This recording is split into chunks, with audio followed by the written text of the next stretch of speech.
Selamat pagi. Jadi di video yang ini saya akan menjelaskan tentang bagaimana cara mengerjakan tugas terstrukturnya untuk tugas pengantar akuntansi 2. Jadi yang saya minta kalian kerjakan adalah membuat ringkasan dan juga interpretasi dari laporan tahunan atau annual report.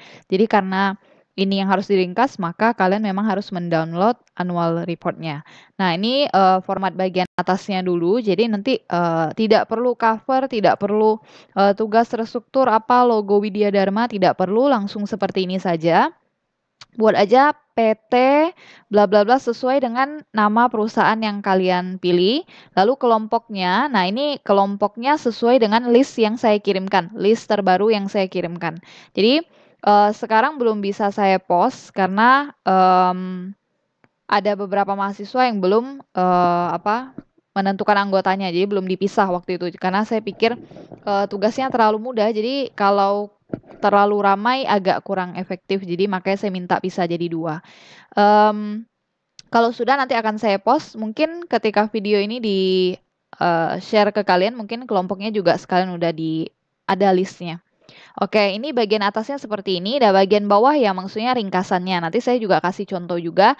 Cuma ini saya bahas dulu untuk teknisnya.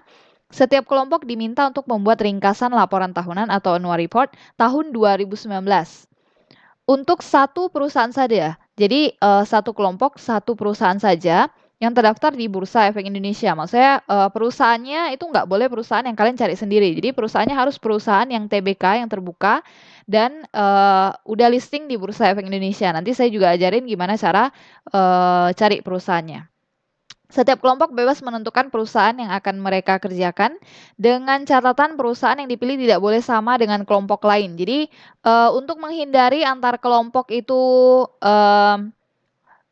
terjadi kesamaan perusahaan yang dikerjakan, jadi nanti saya akan post di Google Classroom, lalu kalian diminta untuk komen di kolom komentar kelasnya. Jadi seperti waktu kita tulis nama-nama kelompok itu, jadi nanti di kolom komentar kelas, perwakilannya saja, salah satu anggotanya, tuliskan nama perusahaan yang akan kalian gunakan. Supaya nanti kelompok lainnya, itu udah ketika melihat temannya udah ambil itu, maka kalian jangan ambil itu lagi, jadi pilih yang lain.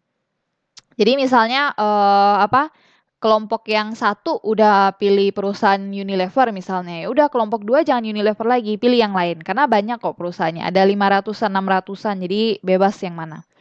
Yang kedua, isi dari ringkasan tersebut mencakup latar belakang perusahaan, struktur organisasi perusahaan, visi misi perusahaan, laporan keuangan dan lain sebagainya mengenai informasi yang ada di laporan dengan halaman maksimal 45 halaman. Jadi untuk annual report itu memang banyak lembarannya dan semua data-data ini udah ada di dalam. Jadi jangan ambil data-data ini lagi dari internet. Jadi misalnya kalian lagi bahas perusahaan Telkom misalnya. Kalian nggak perlu lagi cari latar belakang Telkom, struktur organisasi Telkom, nggak perlu. Semua data-data yang latar belakang sampai habis ini semuanya udah ada di annual report. Jadi kalian tinggal download laporan annual reportnya aja, lalu kalian tinggal ringkas-ringkas saja isinya, gitu. Lalu kemudian setiap kelompok diminta untuk membuat interpretasi. Nah, jadi kalau misalnya untuk ringkasannya itu memang maksimal 45. Kalau misalnya udah anggaplah kelompok yang pertama itu maksimal dia udah buat sampai 45 halaman, ringkasannya udah selesai. Nah, di bagian ending buatlah minimal 2, ini minimal 2 ya, maksimalnya terserahlah, interpretasi. Jadi interpretasi ini adalah menurut pendapat kalian, kalian simpulkan istilahnya. Jadi gimana sih kinerja perusahaan tersebut gitu. Jadi dari laporan keuangannya, karena selama ini kalian belajar pengantar akuntansi 2, kalian kan udah belajar tentang kas, piutang, persediaan. Nah, kalian perhatikan bagaimana sih sebenarnya kinerjanya gitu ya. Ini untuk nanti juga ada contohnya, kita lihat juga gimana contohnya. Nah, untuk laporannya, jadi kalau sudah meringkas dan interpretasi kirimkan ke saya dalam bentuk 2, satu laporan tertulis, yang satu video presentasi. Nah, laporan tertulis itu ada formatnya seperti berikut. Gunakan kertas A4, fontnya Times New Roman, ukuran tulisan 12, spasi 1,5 spasi, alignmentnya justify, rata kiri kanan, margin atas, bawah, dan kanannya 2,5, kirinya 3. laporan hasil analisis tertulis ini disusun dalam tampilan yang menarik dan rapi. Nah, jadi untuk laporan tertulis memang aturannya seperti ini, tapi kirimnya tetap dalam bentuk soft copy, jadi tidak perlu di print out. Jadi cukup buat dalam bentuk Word. Jadi jangan diubah ke PDF ya, tapi buat dalam bentuk Word, lalu kirimkan ke Google Classroom. Jadi nanti ada kolom assignment, ya udah kalian kirimkan ke sana. Nah, kemudian selain kirimkan tugasnya yang dalam bentuk Word ini, dalam bentuk tertulis ini, kalian juga diminta untuk mengirimkan video. Nah, sekali lagi saya sampaikan, video yang dikirimkan itu jangan langsung kalian waktu submit itu kalian insert videonya. Karena kalau kalian insert video itu nanti Google Drive saya nggak cukup, karena video biasa kan berat ya. Biasanya saya upload video aja 1 gigaan itu sekitar 20-an menit atau pokoknya hampir 20-an menit itu biasa 1 gigaan. Jadi tidak mungkin Google Drive saya cukup. Jadi untuk menghindari error seperti itu, silakan upload video kalian lewat YouTube boleh atau lewat Google Drive boleh. Misalnya ada yang mau lewat Dropbox boleh, di mana saja pokoknya silakan upload.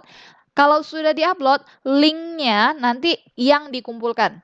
Jadi ketika kirimkan tugas, itu biasa kita bisa insert link. Kalau nggak bisa insert link, kalian insert komentar aja. Pokoknya kirimkan ke saya link video yang sudah kalian upload.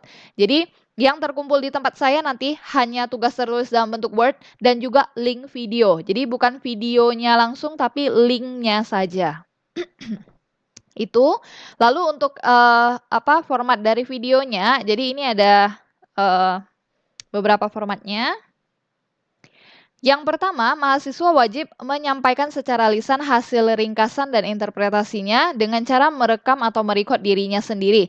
Sudah saya sampaikan, rekam diri sendiri. Jadi harus ada tampilan wajah kalian. Jangan cuma suara. Kalau saya ini kan berarti kan cuma suaranya saja, audionya saja. Kalau kalian punya itu wajib supaya saya tahu bagaimana cara kalian presentasi. Selanjutnya adalah dalam video tersebut, mahasiswa wajib memakai kemeja putih dan jas alma mater WD. Karena kalian mungkin sebagian besar dari semester 1 sebelumnya mungkin tidak pernah menggunakan kemeja putih alma mater. Biasa kita pakai di hari Senin. Jadi di sini waktu menjelaskannya pakai kemeja putih dan jas alma maternya gitu ya. Lalu yang ketiga, mahasiswa tidak diminta untuk membuat PowerPoint. Jadi biasa kalau kita presentasi itu kan biasa perlu PowerPoint biar mudah. Cuma di tugas ini saya tidak minta PowerPoint. Jadi kalau kalian mau jelaskan lewat Word atau lewat apalah gitu terserah. Yang penting tidak wajib buat PowerPoint. Tapi kalau misalnya kalian merasa kalian terbantu lewat PowerPoint ya silakan. Tapi PowerPoint-nya tidak perlu dikumpul. Mahasiswa diwajibkan menggunakan bahasa yang sopan dan santun. Jadi ketika presentasi, gunakan bahasa yang sopan dan santun supaya tidak menyinggung perasaan mungkin temannya yang lain atau juga saya gitu ya. Jadi kita baik-baik aja kuliahnya. Setiap kelompok harus dapat membagi secara adil masing-masing bagian yang akan dipresentasikan sehingga tidak ada mahasiswa yang mendominasi kelompok. Jadi untuk materi yang dipresentasikan itu usahakan bagi rata gitu ya. Jadi nggak perlu kalian baca semua, sampaikan saja yang penting gitu ya dari ringkasan kalian dan juga interpretasi. Lalu setiap anggota kelompok harus mempresentasikan dan merekam video di tempat masing-masing. Jadi usahakan jangan sampai ada dalam satu frame. Jadi di video tersebut mereka berdua gitu kan, itu usahakan jangan seperti itu. Jadi rekamnya pisah-pisah aja, nanti baru digabung aja gitu ya. Lanjut lagi laporan tertulis dan link video presentasi. Jadi di sini ya linknya itu dikumpulkan melalui Google Classroom. Jadi nanti saya akan berikan kolom assignment di Google Classroom supaya kalian bisa kumpul tugasnya. Hanya salah satu dari anggota kelompok saja yang mengumpulkan tugas ke platform tersebut. Jadi bagi yang kelompoknya sendiri ya udah kumpulinnya berarti sendiri ya. Tapi kalau yang kelompoknya berdua, nah salah satu aja yang kumpul. Jadi yang temannya satu lagi nggak perlu kumpul. Setelah hasil laporan analisis kelompok dikirimkan, perwakilan kelompok diharapkan dapat menghubungi saya secara personal. Jadi sedianya kalian kasih tahu aja, Bu, saya udah kumpul gitu. Jadi tugas ini ada deadline akhirnya kapan, tapi kalau misalnya kalian mau lebih cepat selesai, misalnya ya besok udah mau kumpul gitu kan. Bu, ini saya udah kirim gitu. Jadi saya bisa langsung ngecek hasilnya gitu ya. Lalu ini ada juga saya lampirkan di bawah bagi yang mungkin kesulitan buka video saya jelasin ini, mungkin bisa lewat baca aja. Mungkin penggunaan kuota kalau buka PDF itu nggak sebesar buka video. Jadi di sini ada langkah-langkah untuk mencari nama perusahaan. Tadi saya udah bilang kita ringkas perusahaan yang sudah listing di Bursa Efek Indonesia.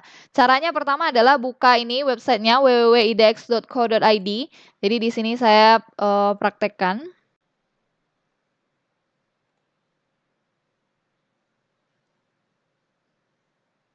Jadi ini ya, saya coba akses idx.co.id. Kalau sudah, kalian tinggal klik bagian yang ini, yang perusahaan tercatat, tinggal diklik saja. Lalu untuk mengecek nama perusahaan, biasa kita cari di sini. Jadi profil perusahaan tercatat. Diklik bagian yang ini, yang profil perusahaan tercatat.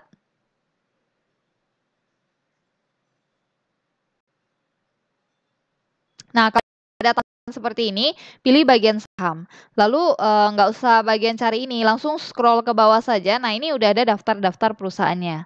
Kalau misalnya kalian pingin lihat yang lain, ya udah cari yang lain, next aja gitu. Atau misalnya, oh ya saya nih kayaknya tahu nih perusahaan yang namanya Ultra Jaya, pingin ngecek Ultra Jaya kan U nih. Jadi saya misalnya klik. Jadi boleh klik bagian next ini. Atau juga boleh cari misalnya Ultra Jaya, saya langsung aja Ultra Jaya. Atau misalnya kalian pengen Unilever, silakan langsung klik Unilever nih. Misalnya Ultra Jaya ya. Jadi kalau udah udah tahu misalnya oh ya saya mau perusahaan yang ini ya Ultra Jaya. Jadi kalian segera buka Google Classroom. Jadi nanti di Google Classroom saya akan post tugas terstruktur. Jadi kalian tinggal buka aja terus kalian komen di komentar kelas yang biasanya yang seperti yang seperti kemarin saya minta kalian komen itu. Ini saya buka dari segi teacher-nya. Jadi kalian komen di sini lah ya, kayak biasa kalian komen. Kalian tuliskan untuk kelompok kalian, kalian pakai perusahaan Ultra Jaya. Tujuannya supaya kenapa? Supaya orang lain tidak menggunakan lagi perusahaan ini. Nah, jadi untuk ini kalian ingat aja, oh ya berarti nama perusahaan saya PT Ultra Jaya Milk Industry Tbk. Lalu perhatikan kodenya ULTJ. Ini contoh aja yang nggak wajib semuanya Ultra Jaya. Jadi kalian bebas pilih salah satu, ini banyak banget kok. Jadi kalau udah, selanjutnya kita mau download laporan keuangan. Jadi kalau misalnya udah menentukan perusahaannya sebentar. Jadi kalau misalnya udah menentukan perusahaannya ingin gunakan yang mana, langkah selanjutnya kita akan mendownload annual report-nya. Ini saya sambil tunjukkan di sini. Jadi ini itu ya, saya buat dalam bentuk tertulis, jadi nanti kalian tinggal cek sendiri. Nah, yang ini adalah cara untuk mendownload annual report-nya. Jadi sama lewat websitenya Bursa juga, idx.co.id. Jadi saya coba buka baru saja idx.co.id. Nah, kalau sudah di bagian perusahaan tercatat, lihat bagian ini, laporan keuangan dan tahunan. Diklik bagian ini, laporan keuangan dan tahunan. Nah, kalau sudah akan muncul tampilan seperti ini. Langkah pertama yang kalian lakukan adalah yang ini kalian pilih laporan tahunan karena kita laporan annual report. Annual report itu lebih lengkap. Kalau laporan keuangan ya dia 5 aja. Laporan laba rugi, posisi keuangan, perubahan ekuitas, arus kas, sama CLK. Tapi kalau laporan tahunan dia tuh ada selain dari laporan keuangan dia tambah-tambahkan juga info-info tentang perusahaan, manajemen perusahaan, segala macam gitu ya. Lalu pilih yang saham, lalu kemudian tadi ya, karena saya tadi pilihnya Ultra Jaya, jadi ini bisa di scroll ke bawah, jadi kalian bisa cari satu-satu kalian pakai perusahaan yang mana. Kalau saya tadi pakai Ultra Jaya ya, udah klik aja ULTJ. Jadi ini Ultra Jaya yang tadi saya pilih. Nah, karena saya minta tahun 2019, ya udah pilih yang tahunnya 2019. Yang ini, lalu tekan cari. Nah, jadi di sini kebetulan cuma satu, makanya gampang. Jadi tinggal diklik aja, terus di-download aja gitu. Jadi tinggal kalau udah, nanti tinggal di-download aja. Pokoknya annual report itu cari yang formatnya PDF gitu lah ya. Nah, jadi kalau mau di-download tekan yang ini, download gitu. Cuma yang ini saya nggak download, saya langsung lihat di sini aja. Kemudian kalau misalnya ada kasus seperti ini, jadi kadang yang muncul itu bukan cuma satu, bisa macam-macam. Saya coba dulu kemarin kalau nggak salah, S hardware. Nah, kalau contohnya ya, ini saya pakai S hardware misalnya. Ini macam-macam nih. Ada yang inilah lampiran lah apa. Nah, ini boleh kalian klik satu-satu. Mungkin dia ada info tentang perusahaan atau apa, tapi yang utama adalah yang ini. Jadi yang S hardware ini, yang apa annual report ini saya coba tekan. Nah, jadi ini adalah annual report yang asli. Cuma kalau kalian perhatikan ya, dia cuma 32 lembar. Nah, kalau 32 lembar ini biasa kurang lengkap, makanya dia pisah-pisahkan di sini. Jadi ada lampiran 1, 2, 3. Nih, saya coba klik yang lampiran 1. Jadi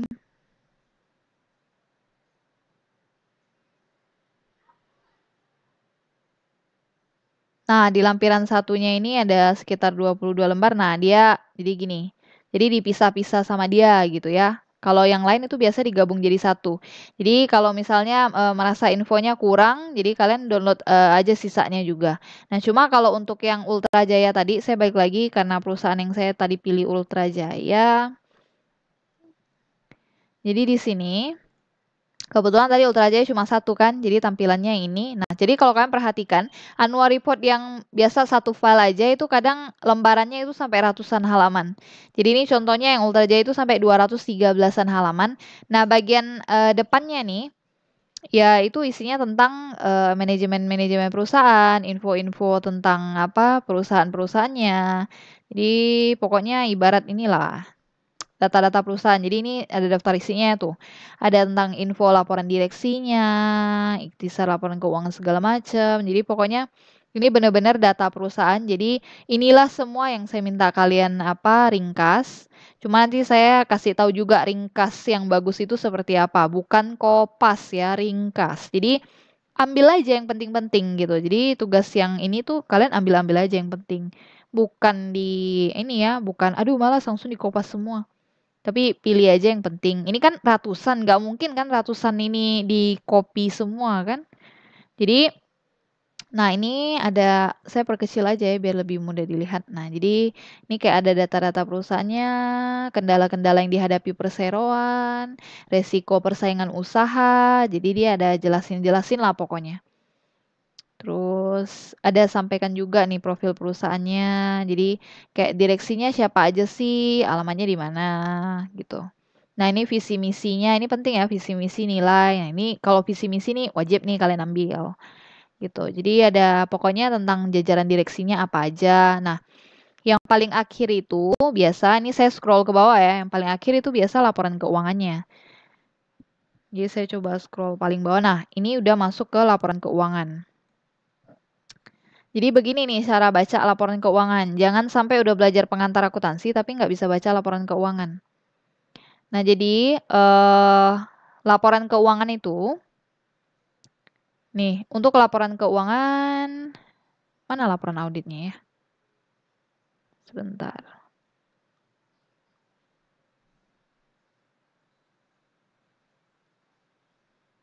Kalau udah ketemu halaman ini, kalau udah ketemu halaman seperti ini, berarti dia udah mau masuk ke laporan keuangan. Jadi, kalau yang atas-atas tadi kan tentang manajemen perusahaan segala macam. Tapi kalau dia udah masuk seperti ini, nih, laporan keuangan konsolidasian. Berarti dia udah fokus ke laporan keuangan. Ingat ya, laporan keuangan ada 5 jenis. Ini ada laporan posisi keuangan. Laporan posisi keuangan itu yang biasa kalian kenal dengan istilah neraca, laporan laba rugi, lalu laporan perubahan ekuitas atau biasanya kalian kenal dengan sebutan laporan perubahan modal. Nah, laporan arus kas ini yang kemarin di pengantar akuntansi 1 dan sekarang pengantar akuntansi 2 tidak dipelajari juga. Jadi yang udah kalian pelajari harusnya 3 ini dari pengantar akuntansi 1. Udah belajar neraca atau laporan posisi keuangan, laba rugi dan perubahan modal udah dipelajari. Tapi kalau arus kas kita memang belum pelajari di pengantar akuntansi 1 dan 2. Nah, CALK itu hanya bukan hanya ya, tapi penting. CLK itu adalah catatan atas laporan keuangan yang berupa keterangan-keterangan. Jadi misalnya nanti di laporan posisi keuangan ada nilai aset misalnya. Kendaraan sebesar berapa miliar. Nah, aset-aset itu nanti akan diuraikan lebih jelas di CLK. Jadi CLK itu ibarat kayak menjelaskan keempat poin ini. Kalau 4 poin ini kan disampaikan dengan ringkas-ringkas saja. Contohnya lagi misalnya di laba rugi ada penjualan. Ya udah dia sampaikan aja penjualannya berapa triliun atau berapa miliar misalnya kan. Nah, tapi nanti di CLK dijelasin, oh penjualan untuk produk ini segini, penjualan untuk produk ini segini. Jadi CLK itu ibarat menjelaskan tentang ini semua. Jadi kalau misalnya kalian ingin meringkas, ya kalian ambil aja info-info di CLK yang dimana yang bisa menjelasin tentang 4 poin ini. Sedangkan yang laporan terakhir adalah laporan auditor independen. Jadi kalau misalnya laporan keuangan perusahaan itu untuk memeriksa apakah laporan keuangan perusahaan itu disampaikan dengan benar, dengan sesungguhnya, itu nanti akan dicek sama auditor. Jadi di paling akhir itu nanti akan ada laporan auditor yang menyatakan bahwa laporan keuangan ini disampaikan dengan wajar atau nggak wajar gitu. Jadi pokoknya ada di laporan auditor paling akhir. Nah, ini saya tunjukkan dulu yang awal. Nah, ini adalah laporan posisi keuangan atau yang biasa kalian kenal dengan istilah neraca. Jadi ada keterangannya nih, aset lancarnya apa saja, ada kas, ada piutang. Nah, ini selama ini yang kalian pelajari seperti ini. Nah, perlu dipahami bahwa angka di sini memang tulisannya juta, tapi semua angka di sini disampaikan dalam jutaan rupiah. Jadi kalau misalnya saya terjemahkan jadi bahasa yang agak manusiawi ya. Jadi angka di sini ini semuanya harus ditambah 3 nol lagi di belakang karena dia dalam jutaan rupiah. Jadi kalau misalnya di sini cuma disampaikan 8.751. Nah, ini sebenarnya ada 6 nol lagi nih di belakangnya. Karena disampaikan dalam jutaan rupiah gitu ya. Biasanya perusahaan besar emang seperti itu, cuma kan kalau kita latihan-latihan soal ya paling ratusan juta, puluhan juta. Selama ini kita latihan cuma begitu. Cuma kalau perusahaan asli ya memang miliaran asetnya gitu ya. Lalu aset tidak lancar juga. Lalu perhatikan ini aset tetap ya. Yang selama ini kalian belajar aset tetap. Nah, ini dia sampaikannya di sini. Jadi aset tetap kan ada penyusutan-penyusutannya tuh. Nah, untuk mengetahui info tentang penyusutan segala macam, itu kalian lihat di sini ada notes-nya. Jadi ini saya kasih contoh aja salah satunya. Jadi cara baca CLK itu nanti gini. Ini kan ada aset tetap senilai ini ya 1556 ini. Lalu di sini ada notes 14. Nah, artinya nanti di CALK kalian cari nomor ke-14, maka dia akan menjelaskan lebih rinci tentang aset tetap. Itu cara buka CLK. Nah, udah. Jadi ini untuk yang laporan posisi keuangan ada aset, ada hutang, liabilitas atau hutang jangka pendek, hutang jangka panjang. Terus ada ekuitas atau modalnya, gitulah ya, harus seimbang gitulah. Antara aset dan liabilitas serta ekuitas. Jadi ini untuk laporan posisi keuangannya. Nah, kalau sudah kita masuk ke laporan laba rugi. Nah, untuk laporan laba rugi ya udah ini kayak biasa ya, penjualan kurang HPP, cuma di sini kita kenalnya dengan istilah beban pokok penjualan, dapat laba kotor, nanti dikurangi dengan apa-apa. Nah, jadi kalau misalnya kalian ingin tahu Ultra Jaya itu jualnya apa aja sih? Nah, jadi di penjualan ini kan ada nih catatannya 29. Jadi nanti di CLK kalian buka aja nomor 29. Nah, itu nanti menyampaikan rincian-rincian penjualannya untuk si Ultra Jaya itu apa aja gitu. Lalu ini contoh lanjutan dari laporan laba rugi. Lanjut lagi ini adalah laporan perubahan modal atau laporan perubahan ekuitas. Sama ya, saldo awal, tambah laba, atau misalnya ada rugi, terus nanti dapat saldo modal akhir berapa gitu. Pokoknya ini samalah dengan ini, dengan yang kalian belajar di pengantar akuntansi 1. Cuma di pengantar akuntansi 1 kan kalian cuma satu aja, modal pemilik aja. Nah, kalau dia kan macam-macam modalnya gitu ya, penyertaan modalnya macam-macam. Terus yang lanjut lagi ini adalah laporan arus kas, cuma memang kalian nggak pelajari. Kalau di akuntansi itu dipelajari di analisis laporan keuangan mata kuliahnya, cuma kalau di manajemen saya kurang tahu. Untuk yang arus kas, ini ada 3 yang paling utama. Arus kas itu intinya adalah membahas tentang kas perusahaan. Jadi kalau misalnya saya bongkar lagi tadi ya di neraca, itu tadi ada nilai kasnya sebesar, nah ini lag lagi nih. Nah, jadi di bagian kas ini ada nilai sebesar ini kan 2040.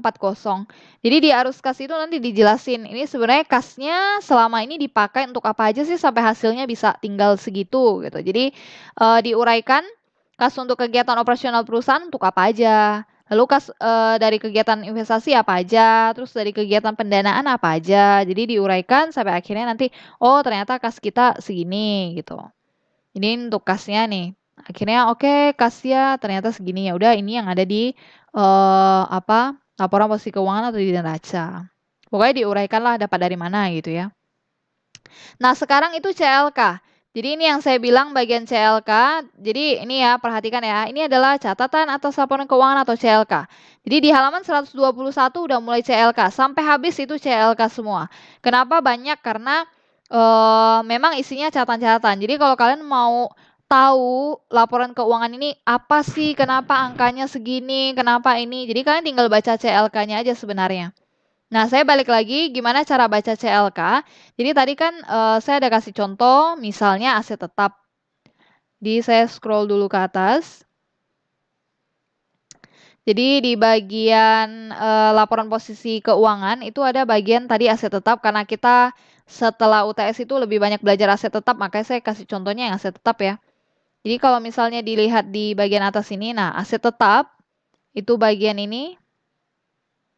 Aset tetap itu ada di nomor 14, di catatan atau notes-nya nomor 14. Jadi nanti waktu di CLK, supaya kita tahu aset tetapnya ini terdiri dari apa aja, penyusutannya tuh sebenarnya berapa, makanya kita akan membuka CLK. Nah, CLK ini kalian perhatikan, ada nomor 1.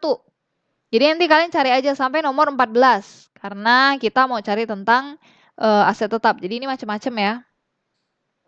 Macam-macam sampai nomor... Ini masih nomor 2, jadi kalau diperhatikan ini masih nomor 2. Jadi saya scroll aja sampai nomor 14. Nah ini udah 28, ini udah kejauhan. Jadi kita benar-benar cari, kalau misalnya saya mau tahu tentang aset tetapnya, maka begitu. Ah nih 14. Jadi kita cari dulu yang aset tetap yang paling awal. Ini 14-nya saking aset tetapnya banyak ya. Jadi lanjutan-lanjutan semua kita ambil yang paling atas. Nah ini paling atas. Jadi di atasnya sebelumnya ini 13. Nah, kita lihat yang 14. Nah, 14 ini aset tetap. Jadi, kalau tadi itu langsung dikasih tahu aja aset tetapnya totalnya segini gitu. Tapi kalau di CLK dia uraikan. Aset tetap kita terdiri dari apa aja? Bukan kita ya. Ultra Jaya punya aset tetap apa aja? Oh, ternyata Ultra Jaya itu punya tanah sebesar ini. Ini dinyatakan dalam jutaan rupiah. Jadi masih ada 3 nol lagi di belakang nih. Miliaran ya. Terus bangunan sama rumahnya juga ada bangunan segini, lalu ada mesin sebesar ini, nilainya wajar ya karena dia produksi apa produk konsumsi, jadi butuh memang mesin besar. Ini kendaraan bermotornya senilai ini, nah ini peralatannya senilai ini. Jadi dihitung-hitung seperti itu. Lalu nanti juga ada yang namanya akumulasi juga, ada beban penyusutan. Jadi itu seperti itu. Nih, ini ada akumulasinya, jadi nanti mereka dikurang-kurang dengan akumulasi. Makanya sama ini kalian belajarnya sederhana aja kan. Jadi tapi ini aslinya. Jadi tujuannya tugas ini adalah supaya kalian tahu laporan aslinya. Jadi jangan sampai udah belajar pengantar akuntansi, tapi yang kalian tahu cuma tipe-tipe soal-soalnya aja, tapi prakteknya nggak tahu kan susah juga ya. Jadi ini contoh yang aslinya. Nah, jadi kalian tahu lah ya apa harga perolehan. Nah, itu istilahnya kayak gitulah. Akumulasinya. Jadi ini semua tentang aset tetapnya tuh. Jadi dijelasin lagi, oke, jadi tanahnya begini ya, begini. Jadi lengkap lah data-datanya. Jadi CLK itu memuat seperti itu, cuma memang nggak dijelasin satu-satu lagi. Nah, jadi seperti itu. Jadi kalau misalnya kalian mau tahu tentang penjualan, nanti kalian lihat aja penjualan itu ada di nomor berapa gitu. Jadi ini untuk CLK-nya supaya kalian bisa cari info tentang perusahaan ini ngapain aja gitu. Jadi dijelasin. Nah, terakhir adalah laporan auditor. Jadi udah saya bilang, jadi tujuan dari auditor itu adalah memeriksa si Ultra Jaya ini udah buat laporan keuangan, itu laporan keuangannya asli atau palsu. Karena ada beberapa kasus laporan keuangan itu dinyatakan tidak wajar. Jadi contoh beberapa waktu yang lalu Garuda Indonesia itu pernah menyampaikan laporan keuangan yang keliru. Jadi apa namanya? dia tuh menghasilkan laba karena ada salah saji di bagian hutangnya salah akui dan segala macam sehingga laporan keuangan yang disampaikan itu tidak wajar dan harus diperbaiki dan segala macam. Jadi yang ngurus itu sebenarnya adalah auditor seperti ini. Nah, jadi kalau diperhatikan di auditor sini dia akan memberikan pernyataan bahwa oh laporan ini sudah wajar nih. Jadi di sini ya di opini audit, menurut opini kami laporan keuangan konsolidasi menyajikan secara wajar dalam semua hal yang material. Jadi oke, laporan keuangan ini udah wajar. Jadi proses auditor ngecek laporan keuangan tuh dia benar-benar harus ngecek. Misalnya tadi aset tetapnya ada tanah, ada apa itu dia cek benar-benar nggak ini ada tanahnya, ada atau jangan cuma dibuat-buat aja gitu. Jadi kerjaan auditor itu memang berat ya, karena dia harus memeriksa. Jadi itu intinya. Jadi cara baca annual reportnya seperti itu.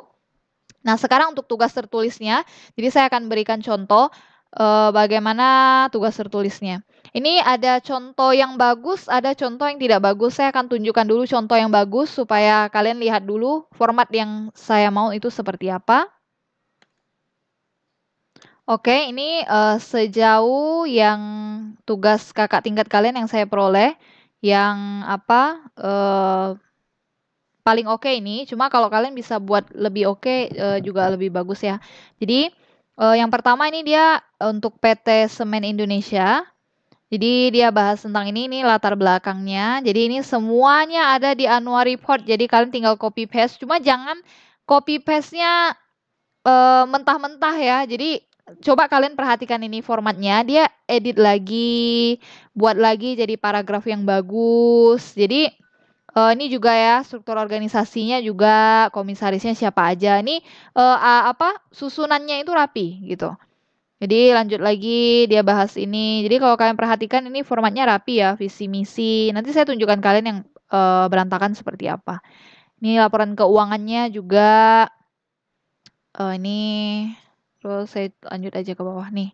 Jadi dia memang ada screenshot karena ada beberapa kayak misalnya untuk yang laporan keuangan misalnya laba rugi segala macam itu nggak mungkin di copy paste satu-satu. Jadi memang terpaksa screenshot untuk laporan laba rugi segala macam gitu ya. Kecuali teks, kalau teks ya bisa di copy paste. Jadi ini dia bahas tentang informasi tambahannya apa-apa saja. Jadi contohnya anak perusahaan yang terafiliasi dengan dia, semen yang Gresik ini gitu. Terus ini pokoknya inilah ya. Kalau kalian perhatikan ya susunannya itu rapi dan dia ambil yang penting-pentingnya aja. Jadi seperti itu. Lalu saya langsung scroll aja nih penghargaan perusahaan. Cuma ini nggak mungkin contohnya saya share ya. Jadi kan lihat aja sendiri. Ini juga gimana dia cara apa ringkasnya. Jadi ini benar-benar udah ada di Anwar. Tinggal kalian kopas saja. Cuma kopasnya harus rapi. Jadi per paragraf itu dibereskan dan ambil yang penting aja, jangan semuanya. Nah, yang kurang dari tugas ini adalah saya kurang suka di interpretasinya.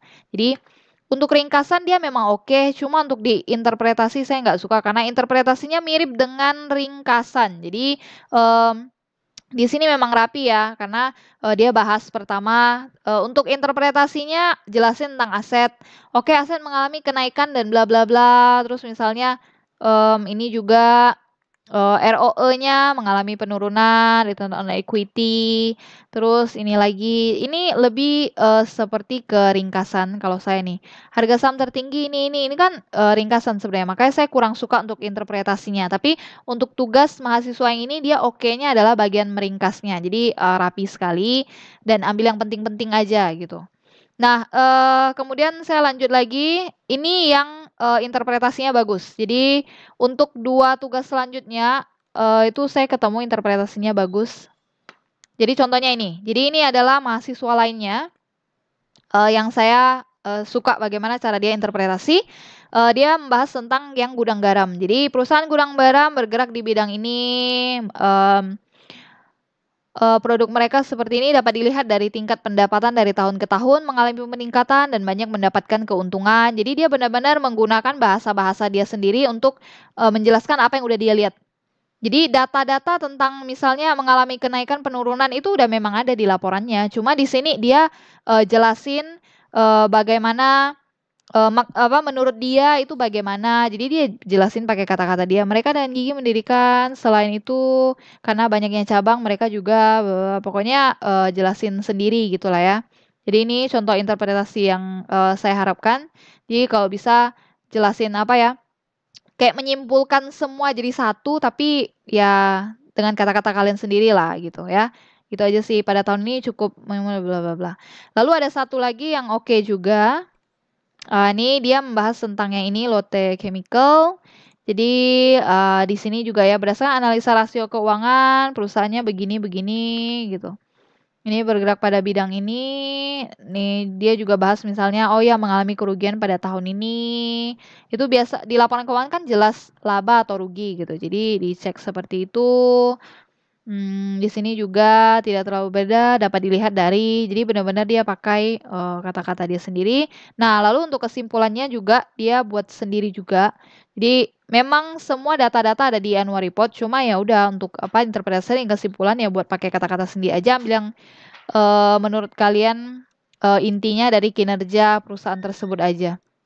Jadi contoh ini kesimpulan yang dapat saya kesimpulan yang saya dapat dari mempelajari dan memahami laporan keuangan ini adalah ini bagus atau dinyatakan pada keadaan normal, sehat dan bla bla. Jadi benar-benar dari menurut dia sendiri, gitu ya. Jadi ini interpretasi contoh interpretasi yang diharapkan modelnya seperti ini yang bagus. Jadi untuk ringkasan itu yang tadi. Nah, untuk interpretasi yang oke adalah yang seperti ini. Jadi benar-benar nggak perlu puluhan lembar tapi intinya aja gitu. Apa yang kalian pahami tentang laporan keuangan ini.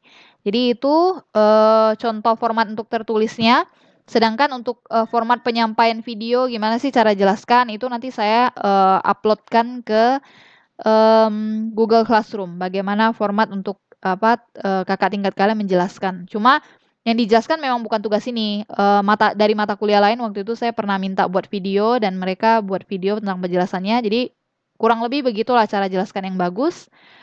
Oke, ini ada tambahan sedikit contoh tugas yang sangat tidak saya sarankan. Kalau kalian buatnya modelnya seperti ini, nggak usah kerja aja sekalian ya. Nah, jadi kalau diperhatikan, ini ada kakak tingkat kalian yang kerjanya model seperti ini. Jadi saya tunjukkan aja ya. Ini tugasnya. Jadi ini bukan annual reportnya, tapi ini benar-benar tugas yang dia kumpulkan. Jadi kalian lihat saja modelnya. Ini Word ya, ini Word, ini Microsoft Word. Jadi dia benar-benar hanya mengkonversi. Jadi pakai ubah dari PDF ke Word, lalu dia kumpulkan ke saya jadi tugas terstrukturnya. Bayangkan, kalau seperti ini saya juga bisa ya, tinggal ubah aja, tinggal convert aja PDF jadi Word.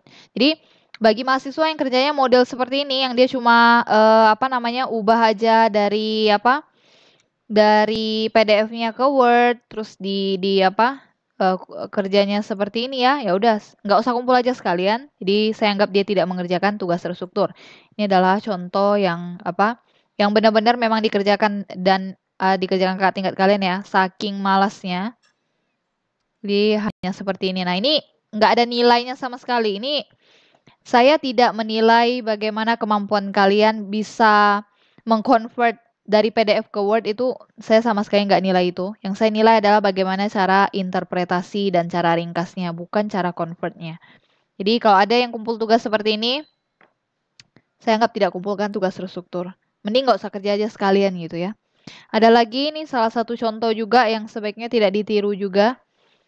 Ini copy paste dari annual report, benar-benar copy paste dan tidak ada dipilih edit sama sekali. Tapi ini lebih mending dari yang tadi ya. Tapi sama-sama saya nggak terima juga. Jadi kalau yang ini itu dia convert dari PDF langsung ke Word lalu dikumpul. Nah kalau ini agak lebih